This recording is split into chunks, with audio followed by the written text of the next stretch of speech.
Welcome to my presentation on chronic kidney disease in Alabama. My name is Tara Love.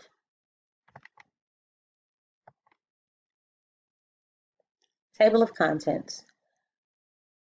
Objective, stage in kidney disease, risk factors, demographics, contributing factors, signs and symptoms, continuation of care, role of the DNP, leadership competencies, measuring program success, and summary. Our objective is to describe kidney disease and the web of causation, explain why Alabamians are at greater risk for the disease, explain the DNP's role in prolonging and improving patients' quality of life, our ability to measure success. Chronic kidney disease stages. Stage 1, considered normal. The GFR is greater than 90.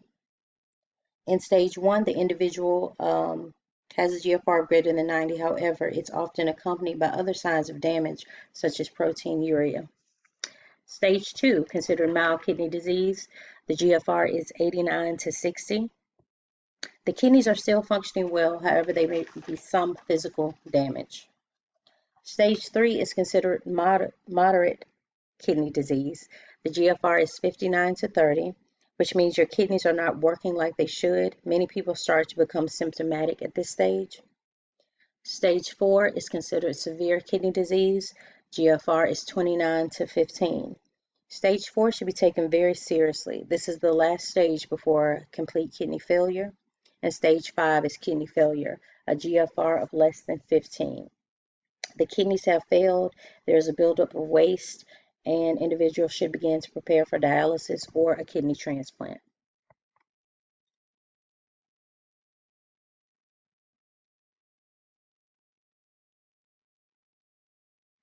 Chronic kidney disease. Chronic kidney disease is defined as a persistent abnormality of kidney structural function. Again, GFR of less than 60 persisting for 3 months. Albumin, urea of at least 30 milligrams for 24 hours persisting for 3 months. Chronic kidney disease is the 16th leading cause of death worldwide, and in Alabama, it is the 10th leading cause of death. Once a patient is in kidney failure, the only option once the kidneys completely fail would be dialysis or transplantation. Now, what are some risk factors? And why is Alabama at greater risk for chronic kidney disease than the nation on average? Some risk factors are modifiable and some are non-modifiable. Some modifiable risk factors we consider are smoking, obesity, hypertension, heart disease, diabetes type 2. Some non-modifiable risk factors for developing chronic kidney disease are race. If you are of African American, Native American, or Asian American descent, you are at increased risk of developing chronic kidney disease. If you have a family history, you are at increased risk. Any abnormality in your kidney structures, if you were born with any kidney defects, that's going to increase your risk. Age will increase your risk, and diabetes type 1. Demographics. Some demographics are more adversely affected than others. According to the U.S. National Library of Medicine, National Institute of Health, while African Americans only make up 13.1% of the U.S. population, they account for 31% of all dialysis patients. African Americans develop kidney failure at 3.5 times the rate of white Americans. And regardless of your racial makeup, if you live in a home with an income less than $30,000, you have double the risk of developing kidney failure. So some contributing factors for chronic kidney disease in Alabama. Why is our rate so high here? Based on the rate of our diabetes, the rate of hypertension, poor access to healthcare, and obesity.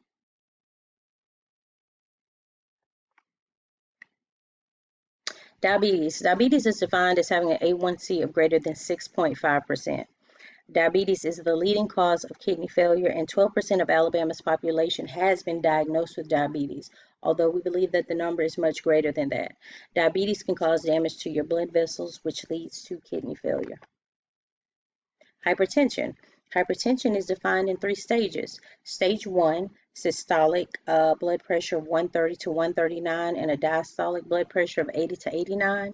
Stage 2 is a systolic blood pressure greater than 140 and a diastolic greater than 90.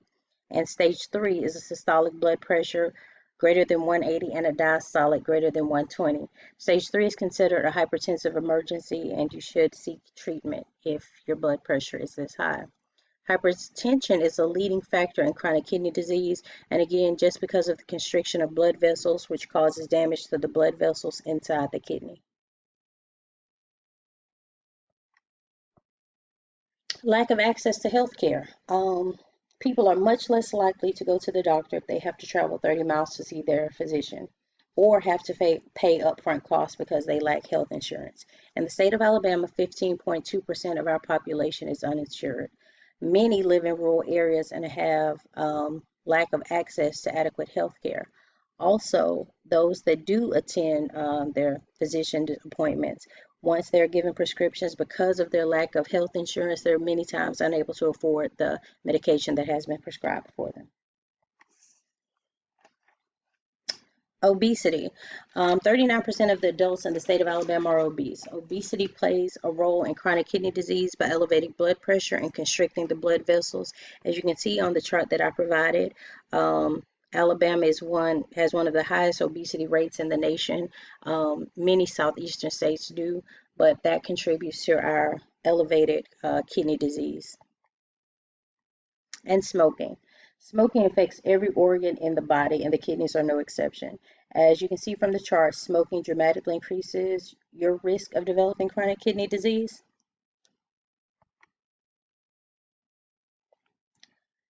Signs and symptoms of chronic kidney disease. As we discussed in the previous slides, there are 5 stages to kidney disease.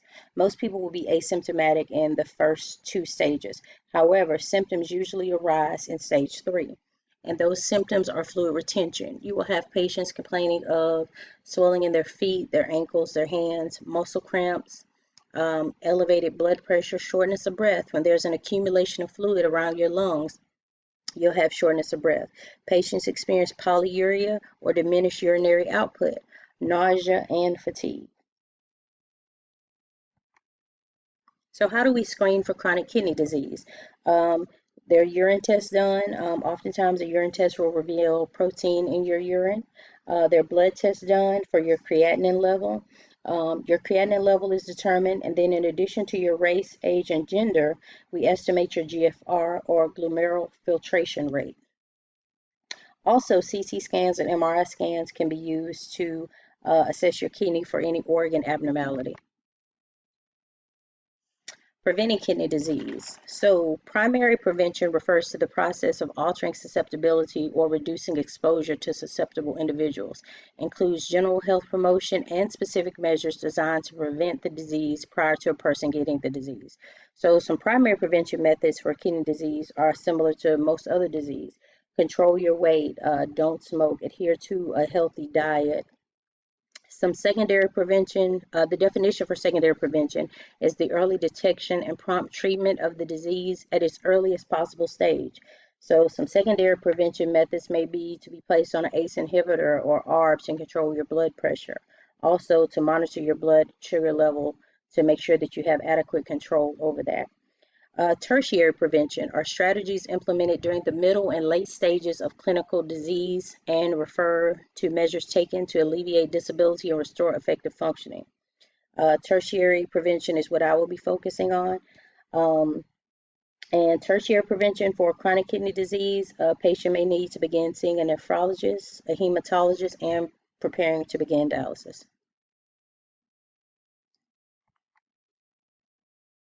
As chronic kidney disease evolves, it often progresses to end-stage renal disease. In end-stage renal disease, treatment typically involves hemodialysis or peritoneal dialysis. At this point in disease progression, the patient is no longer able to solely rely on dietary changes and medication management for the disease.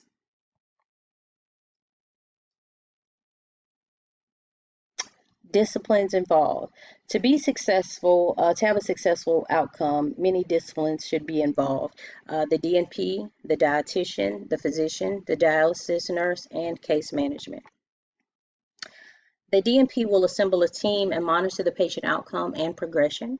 Dietitian will create a diet plan. Physician will order dialysis, monitor labs for appropriate volume to be removed.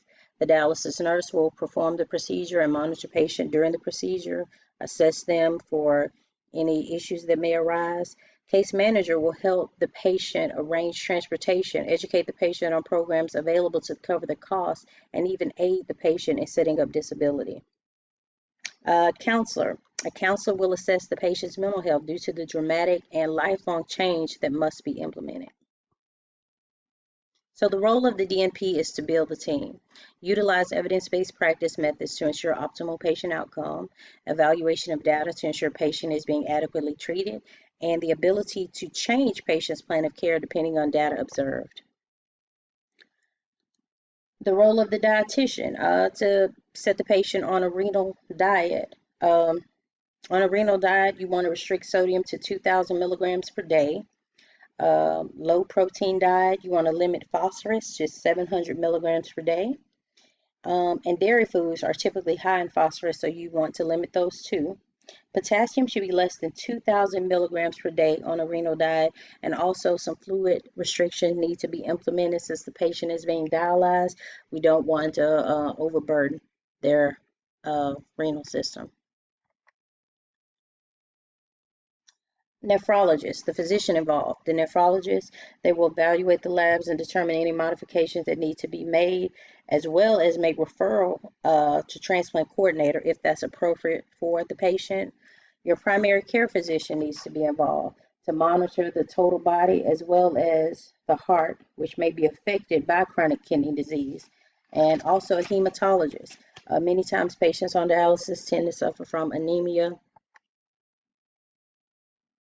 The dialysis nurse, her role is to oversee dialysis from start to finish, administer medications, monitor the patient's condition throughout the procedure, and offer education to the patient. Case manager, assess patient needs also, anticipate any possible needs, inform patients of programs available to facilitate care, and assist in the acquisition of any charity programs available. Leadership competencies for the DNP. Project management. The DNP has to have the ability to delegate, coordinate members of the program, organize data, and present information to achieve a common goal. The DNP also needs to have problem-solving competency, the ability to think critically and utilize all information available to acquire a solution, adaptability, the ability to modify a plan of care based on new knowledge and or circumstances, and communication. The DNP who's taken a leadership role in this group needs to have the ability to effectively communicate and express her ideas in written and verbal form. So evaluation of intervention, how do we know that our planned interventions are working? Well, we will monitor the patient's GFR to see if the kidney disease is progressing, monitor the patient's blood sugar, blood pressure, monitor the patient's A1C level, monitor the patient's weight, and patient's adherence to therapy. Is the patient going to their dialysis appointment? Are they keeping their appointments with their physician for possible transplant coordination? And evaluate the patient's perception of progress. Do they feel like they're headed in the right direction? The patients oftentimes are key in being successful in these programs. And to summarize, chronic kidney disease is a serious issue for Alabamians. Once a patient reaches end-stage renal disease, a multidisciplinary approach should be taken to ensure optimal patient outcome.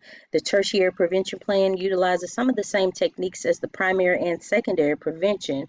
Dietary changes need to be made, medication for blood pressure control, avoid smoking, and remaining physically active.